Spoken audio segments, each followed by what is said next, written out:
The Southern African Development Community, SADC, will hold an extraordinary organ Trioka summit in Windhoek, Namibia on January 31 to discuss the political and security situation in the region. This comes on the heels of the assassination of human rights lawyer Thulani Maseko on January 21. Maseko was fatally shot through the window at his home, where he sat with his wife and 2 children, 50 kilometers from the capital, Mbambane.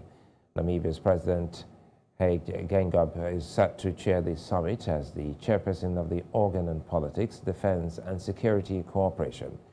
Sifo Mantula, a human rights lawyer, joins me on the phone for more on this.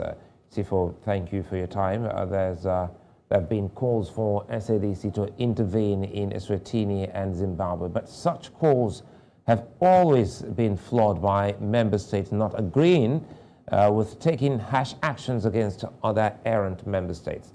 Now, do you think this story might be different this time around, considering what is happening in Eswatini? Good evening, Matara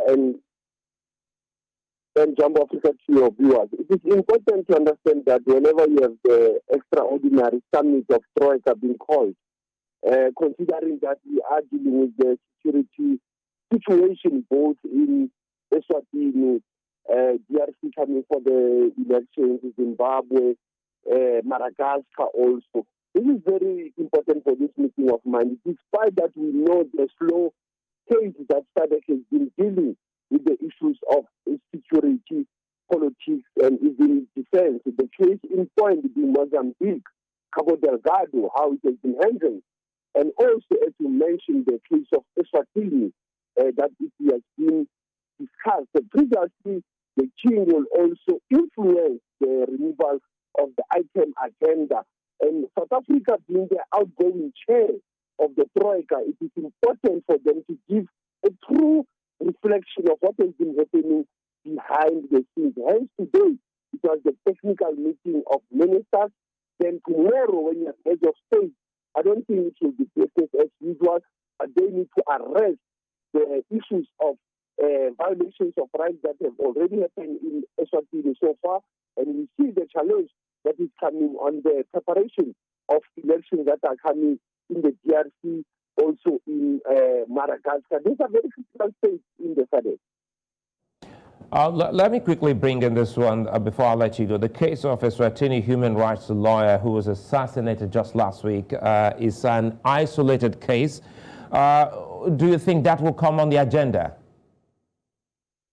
It will have to come into the agenda. Actually, I want to get some tables that many human rights institutions and bodies, even at the UN level, they have condemned the assassination of our brother Thulani Maseko, how his murder also was coinciding with the speech of the king on that day. So if one looks, Thulani was laid to rest, by the way, yesterday. So it is important that it is still fresh in the minds of technocrats, politicians, that they need to take the issue of Thulani Maseko. It's an important issue because it already affects Eswatini as they are going for the elections also this year. Because remember, the 18-point system of elections in Eswatini will be taking place during 2023. So the assassination of Thulani Maseko should be raised because already the AU, Musa Faki, the chairperson, has already issued a media statement. SADC did too late, but better late than never. But also, it is important for the Trioka because it might affect the security situation in the kingdom. Sifo Mantula, many thanks for speaking with us. Okay, sir.